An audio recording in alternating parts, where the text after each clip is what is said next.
Yalah, dia kata, we only here for the last 53 years. Ya, mengakulah.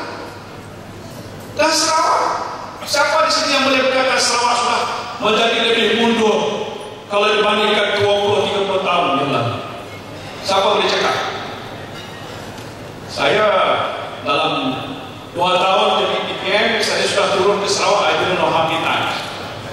And I have this so-called privilege lah, jadi PPM ada bom naik heli. So you all don't have that chance. You don't have. I have the chance to look Sarawak from above. Macam hari saya pergi ke Mukah, sebelum turun ke Mukah, saya kata saya tak Mukah is just a small town. And I was informed since CM took over the area of Mukah from his old constituency to this place, Mukah has developed into a new big town. Well, siapa kata tidak ada kemajuan? Jadi mereka kata change. Tetapi saya nak sebutkan kita dalam BM tak sebut lagi change.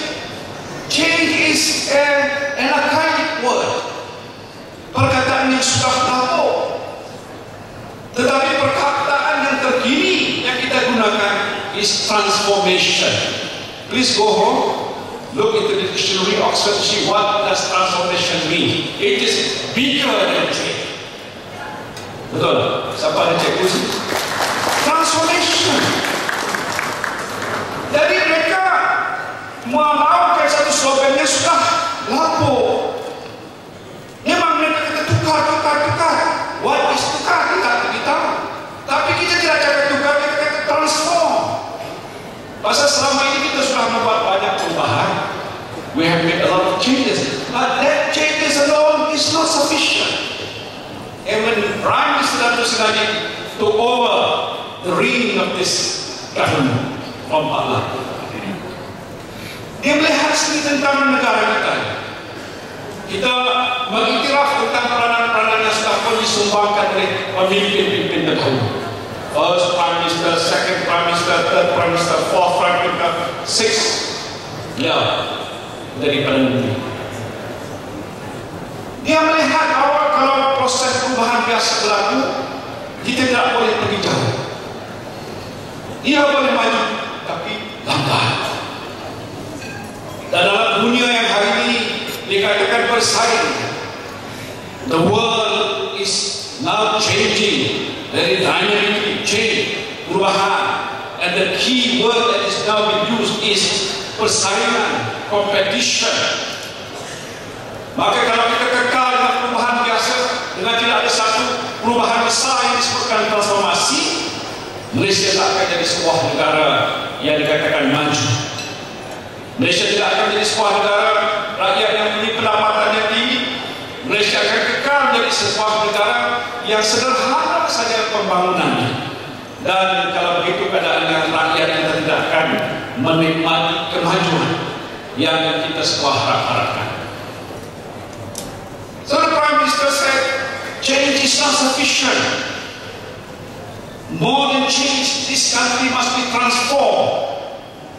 Saya sebutkan di sana kata change, one word.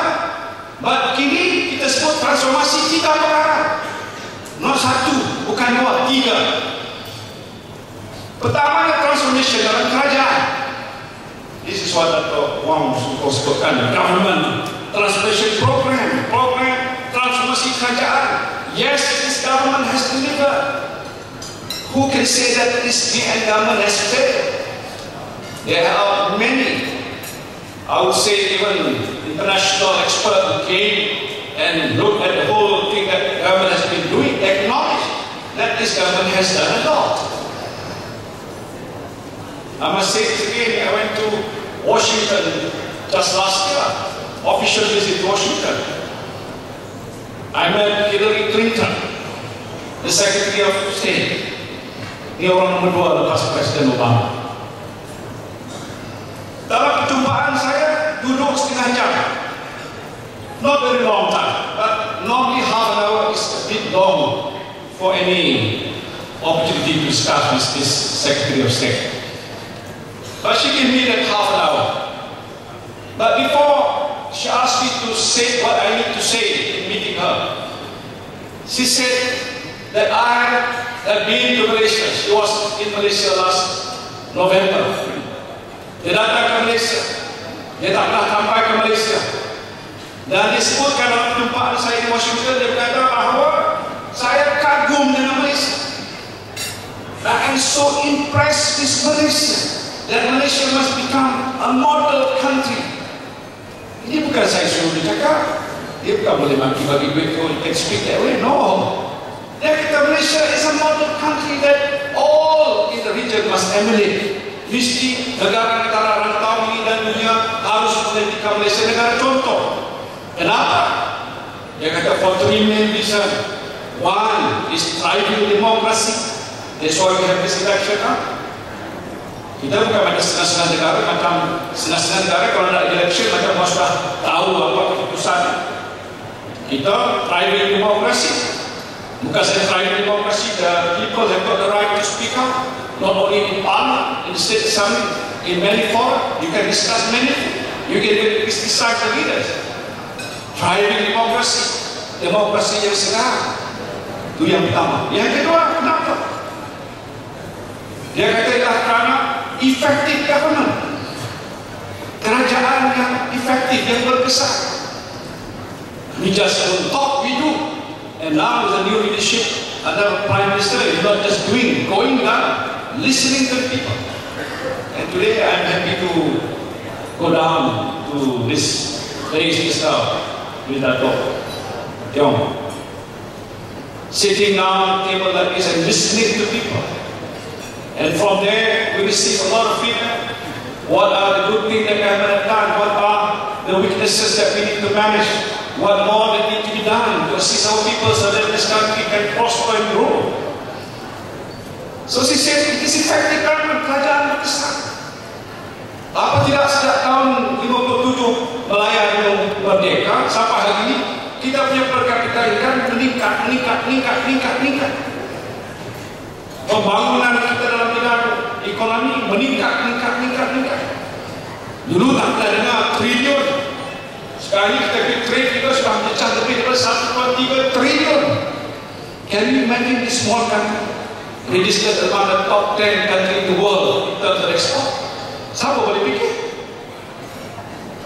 Growth in agriculture, growth in manufacturing, growth in service sector, growth in construction, growth in all areas of economic development. Effective government. Itu dua. Ketiga dia kata economic growth. Effective government but also economic growth. Jadi ini contoh tentang apa yang disebutkan tentang kemajuan dan pembangunan yang kita sudah capai. So the other side is just talking about change. Yes, they want to change. They are trying to do something to them. I can tell you here, I got a whole list of what they have promised. They have not done anything. Saya pergi ke Selangor beberapa hari lepas. Lawatan satu hari sampai malam. I went down to many places to see the people. Tengok sekolah Cina, tengok itu, tengok ini, macam-macam saya lihat. And then I asked the Selangor folks, did you remember what the PKR and this so-called Anwar people promised you before? They couldn't remember. But I have got all the record here, what they said and what have they done. Saya tanya dia, apa dia janji di Pulau di Selangor? Contoh saya. Banyak sini. Saya tak ambil semua, boleh ambil sikit-sikit saya. Apa dia janji? Dia kata kita kena kuasakan perlindungan alam sekitar, elak bencana. This first thing about environment. What they have done? They korek pasir, they korek. What they say is one thing, what they did is something else. Itu satu. Jadi what they say is something else, mana dia bohong. Kemudian dia kata kami kalau menang dari kerajaan akan beri bantuan RM75 sebulan bagi setiap anak yang dihantar ke Mesir. Saya tanya orang Selangor sudah ada? Lah, bola, kuliah. Tak ada, dia cakap bohong. Kemudian dia kata kami akan memberi bantuan RM20 sebulan seorang bagi pendidikan prasekolah. Saya tanya orang Selangor, ada bagi? Bola. Bola. Soliao. Siliao. Tak ada. Oh. Kemudian janji lagi. Kalau kami menjadi kerajaan, kami beri hadiah RM1,000 pada setiap anak Selangor yang dapat tawaran korupsi. Saya tanya orang Selangor, ada dapat? Bola. Bohong tak? Tak ada. Saya sebut ini karena sekejap lagi tonton baca apa manifesto yang telah dikeluarkan oleh ini pembangkang. Kemudian dikatakan kami bagi kalau menang mencarum takaful insurans bernilai 2,500 untuk warga emas orang